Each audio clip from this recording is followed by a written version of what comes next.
8-year-old female, abrasion to her arm for 24 hours. She now has severe pain and swelling with erythema for 12 hours. She's tachycardic, she's febrile, she looks unwell. Here is what you see. What do you guys think? You see fluid in the fascial plane. Yeah. Concept of like thickened subcutaneous tissue. Yeah, you're totally right. So this is exactly where you're looking. So this hyperechoic structure that's linear, that is your fascial plane, and right above it is that anechoic line. We don't have the measurements on the side to know how big that is, but basically we're seeing there the anechoic line of fluid, and you're seeing thickening and increased epigenicity of the tissue on top. So very concerning for neck fascia. Some of the literature, like we talked about earlier, one study does suggest that bigger than 4 millimeters is the amount of fluid you need to have for fluid in the fascial plane. Other studies are not suggesting that. What about in this picture? So this is, you progress up, and this is what you see. The dirty shadows represent the gap. Yeah, you're totally right. It kind of looks like an abdomen, right? Like it doesn't look like an arm. You can't see anything below. So you're seeing these hyperechoic regions with dirty shadowing below, distorted appearance of everything below it. You're unable to see the rest of the tissue below. So this is concerning for air inside of the soft tissue. Very concerning for neck fascia. This is just another example of early neck fascia on the chest in one of our patients that we've seen last week. And so again, you're seeing the cobblestone, increased epigenicity, increased thickening of the soft tissue on top. And then you're seeing in a couple of the clips, a bit of fluid on the above the fascia, but you can see below still, so there's no gas in this picture. In terms of the evidence, there is a lot of evidence out there. I'm not going to go through all of them.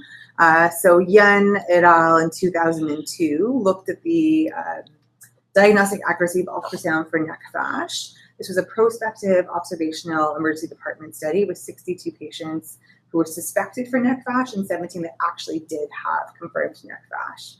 So they said that diffuse thickening of the subcutaneous tissue with a fluid layer bigger than 4 millimeters in depth along the fascial line had a sensitivity of 88% and a specificity of 93% for neck fascia.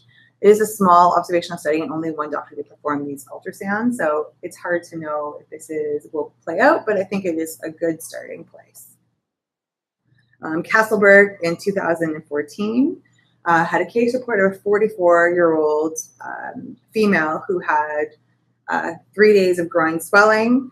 Basically, in the end, they talked about this study called the STAF, protocol called the STAF protocol, the STAF exam, which stands for subcutaneous thickening air and fascial fluid, which are all the things that we're looking for. So think of using the STAF mnemonic, the first time that this was described in literature, to look for neck fascia. So it's just a good way to remember what you're looking for.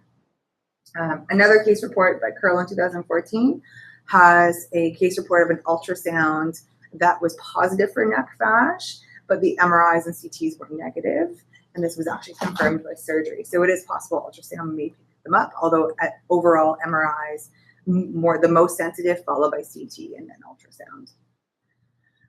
In terms of the McWay-Jones study in 2014, this was the best evidence topic in BMJ, kind of a shortcut review. And they did a small systematic review, not exactly systematic review, small review of the literature that was out there. And of 187 papers, they only found one quality paper, which was the Yen paper that we talked about.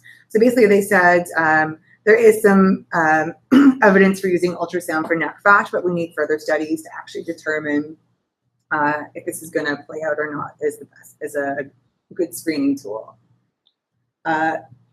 Tom and Warlamont in 2017, this is another case report that came out.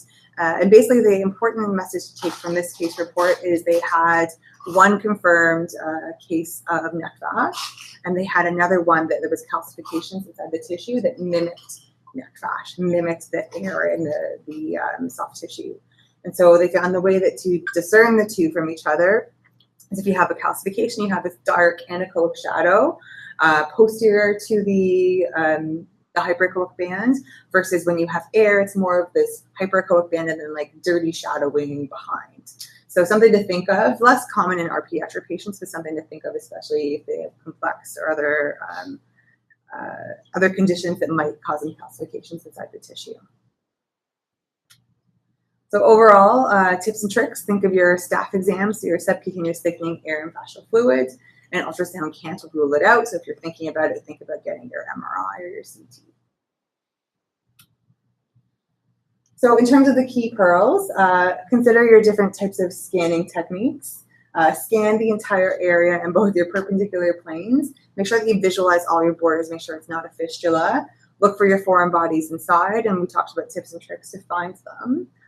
Look for air in the fascial plane and or air in the soft tissue and fluid in the fascial plane, and put on your color Doppler. Make sure it's not a lymph node or a vessel in the air.